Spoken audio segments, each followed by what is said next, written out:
نحمده ونصلي على رسوله الكريم أما بعد قال النبي صلى الله عليه وسلم إن الله وملائكته يصلون على المتصحرين أو كما قال عليه الصلاة والسلام.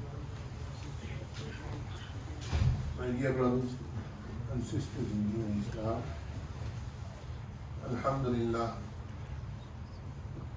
we have completed 1 ashara of Ramadan. The first ashara of Ramadan is completed, in which we fasted, we did ibadat of Allah subhanahu wa ta'ala, we stood in the night in Qiyam, in Taraweeh. May Allah accept this for us. Because no matter how much ibadat we do, it's on the quantity or is it on the quality? It's on the quality. Sincerity is the main thing in ibadat. Alhamdulillah, we don't have to tell, we don't show people that we fast. Everybody fasts. But sometimes we boast in front of others that we read this much Quran, or we did this much zikr, or we gave in charity this much. If it's to encourage others, then that's good. But if it's to boast, then that's not good. So we must be careful of the amal that we do, that it's secure. That's why fasting, Nabi Sallallahu Alaihi Wasallam said, is a shield. As-sawmu junnah. So it's not only a fasting is not only a junnah, a shield from doing evil, but also from things that could lead to us being boastful towards others and looking down upon others. We don't know, and maybe the person who we think doesn't do much, but his connection to Allah subhanahu wa ta'ala is so great that we cannot even comprehend. So always think of the Muslim brother, no matter how he is, or Muslim sister, no matter how she is, that there's some goodness in that person. That's why Allah has made them in it.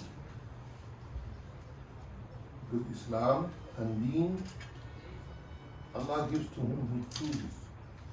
إِنَّكَ لَا تَهْدِي مَنْ أَحْبَبْتَ وَلَكِنَّ اللَّهَ يَهْدِي مَنْ يَشَاءُ. Allah says, O Muhammad sallallahu alaihi wasallam, you cannot guide whom you wish. Allah guides whom He wishes.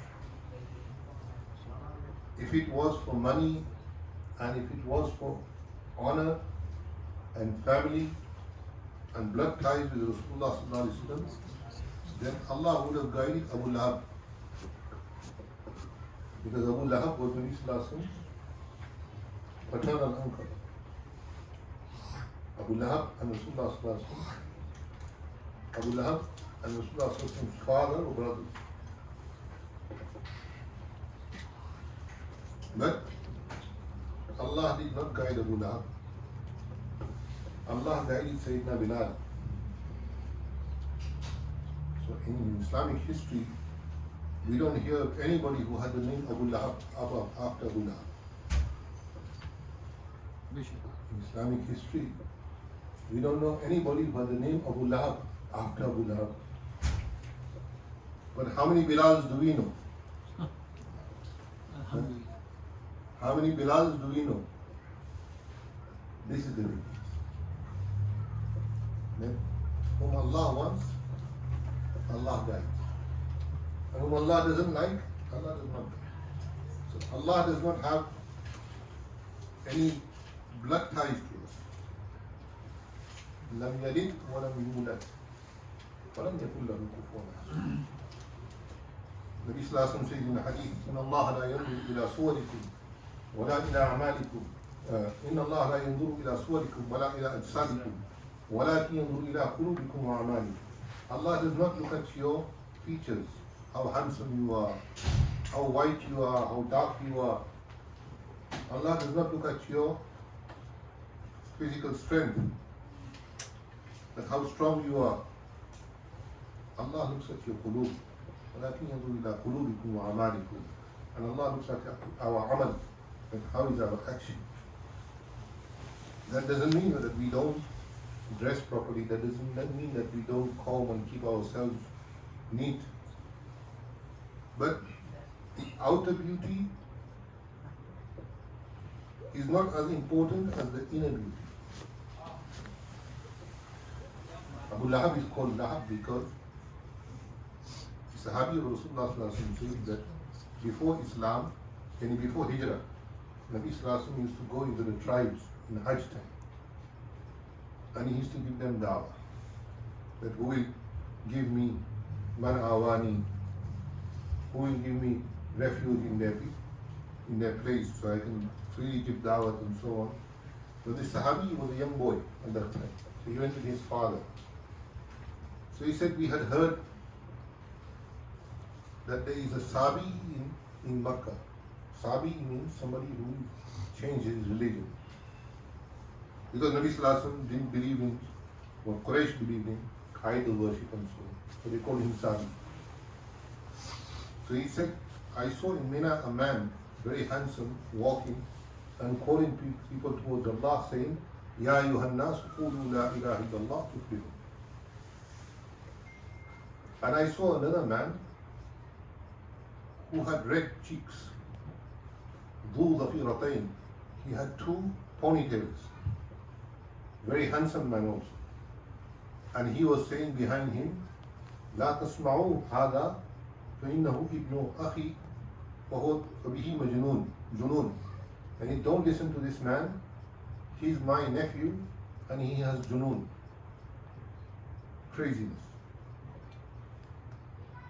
So he said, I asked my dad that who's this man and who's the other man. So he said the first one is Mohammad, who they call the Sabi, and the second one is his uncle Abu Lahab, Abdul Uzza bin Abdul Muttalib. So Abu Lahab didn't get Iman, but Bilal and Khabbab got Iman, Suhoor got Iman. So Allah does not look at our color, Allah does not look at our nationality, Allah does not look at our language. Allah looks at our qalb, our heart, and our sincerity. So Ramadan teaches us all this, that we become sincere to Allah subhanahu wa ta'ala. لَعَلَّكُمْ تَتَّقُونَ. We become sincere to Allah subhanahu wa ta'ala. And part of the fast is doing suhoor. That's why Nabi sallallahu alayhi wa sallam said in the hadith, إِنَّ اللَّهَ وَمَلَائِكَتُهُ يُصَلُّونَ عَلَى الْمُتَصَحِّرِينَ. That Allah and His angels, they send rahmah. Allah sends rahmah, the angels make dua upon the person who does suhoor. What do? MashaAllah, we eat till suhoor, till there. Those who eat. And those who don't eat nothing. Both are wrong. You should take suhoor that much, which is enough for you to last the whole day. That it depends on a person's individual intake, how much they eat. But don't overeat. We eat paya, nahari, couscous, and what do you call it, everything. And then we say, Dakar bahut aata hai. The guy who's next to you in Tarawih, he has to suffer because you're burping.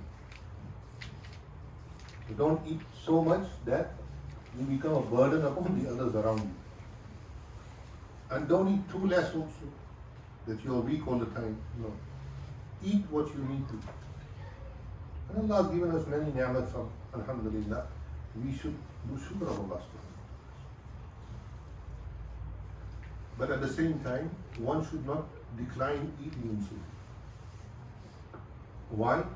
Because suhoor eating is the sunnah of Rasulullah. If nothing, at least take a glass of water or a glass of milk, so that it gives you strength throughout the day. So that today somebody came in Asr time. So he told me in Urdu, he said to me, I'm really feeling the fast today. So I said, what's wrong? He said, very tired, very hot, and I'm feeling the fast. I know the brother for many years. He's like me, he's diabetic. So maybe he didn't eat much in Suhoor, or he didn't drink much. That's why he was feeling. So if we do everything accordingly, inshallah. The other reason why to take Suhoor is that some people, if they don't eat, then they become angry. Now they become angry on the wife. Not usually angry on the wife, because they get biscuit back here. So they get angry on the children. They get angry on their co-workers. Or they get angry on other drivers when they're driving. This is very dangerous. So eat Suhoor. Another reason ulama have written that Yahud and Nasara don't eat in Suhoor. Khaliful Yahud and Nasara. So Nabi Sallallahu Alaihi Wasallam used to eat even a glass of water and a date. That date can suffice for the whole day, by the way. If somebody only lasts on a glass of water and date, that's enough also. So there are many reasons for taking Suhoor. Somebody who's diabetic and is fasting, they must take some Suhoor. You should never fast completely without anything eaten, anything or drinking anything, especially those who are diabetic, if they are fasting. If they're not fasting, then it's another thing.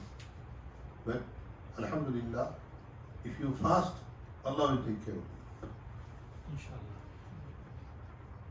In last nearly 17 years now I've been diabetic. Only one day in 17 years I felt like breaking the fast. I never missed a Ramadan fast. Even that day I didn't miss it. But that was one day. It was hard. But those who doctors have told them that they should not fast, they should take the advice. And my doctor told me I can fast. وَعَلَى الَّذِينَ يُطِيقُونَهُ فِدْيَةٌ طَعَامُ مِسْكِينٍ. So Suhoor is necessary. We should take Suhoor and then start our fast. So when we take Suhoor, inshallah, we will also do Fajr with Salah with Jama'ah. And our day will be good. If we don't take Suhoor, then we are groggy. If we wake up for Fajr, then our Fajr, we won't be able to make it to the Masjid. Then the whole day becomes a burden upon us. But those who take Suhoor, inshallah, their fast doesn't become a burden on them. So may Allah subhanahu wa ta'ala give me tawfiq also. Ameen. That we fast, we make dua to Allah subhanahu wa ta'ala, and we participate in good. And we stay away from evil throughout our life, and especially in the month of Ramadan.